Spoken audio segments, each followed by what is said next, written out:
வணக்கம் மக்களே, நான் உங்களுக்கு தூத்துக்குடி மீனவர் போனேன். இந்த அண்ணா வந்துட்டு மீன் வாங்க வந்திருந்தாங்க. ரேட் வந்துட்டு கேட்டுட்டு இருந்தாங்க. உயிர் மீனா என்னன்னு பாட்டி எல்லாமே எடுத்து காமிச்சிட்டு இருந்தாங்க. கலவா, அப்புறம் வெலை மீன், மதனம் இதெல்லாம் கிடந்துச்சு. இவங்க வந்துட்டு ரேட்டு 250 ரூபா சொன்னாங்க. அந்த அண்ணனுமே சரி அப்படின்னு சொல்லிட்டு அந்த மீன் எல்லாத்தையுமே வாங்கிட்டாங்க. இந்த கணக்கு பார்த்தீங்களா, அந்த மீன் எல்லாமே அந்த அண்ணன் தான் வாங்கியிருக்காங்க. 250 ரூபான்னு வாங்கினாங்க. இன்றைக்கி வந்துட்டு நான் வர்றது கொஞ்சம் லேட் ஆகிட்டு 9:15 மேலேயே ஆயிடுச்சு.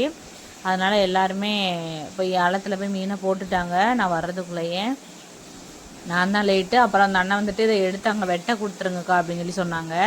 இவங்க வந்துட்டு கண்ணம்மா பாட்டிக்கிட்ட எடுத்துகிட்டு போய் பாட்டி கொடுத்தாங்க. கண்ணம்மா பாட்டியும் அவங்க மருமகன்னு இருந்தாங்க. பாட்டி வெட்டி கொடுத்தாங்க அந்த அண்ணனுக்கு.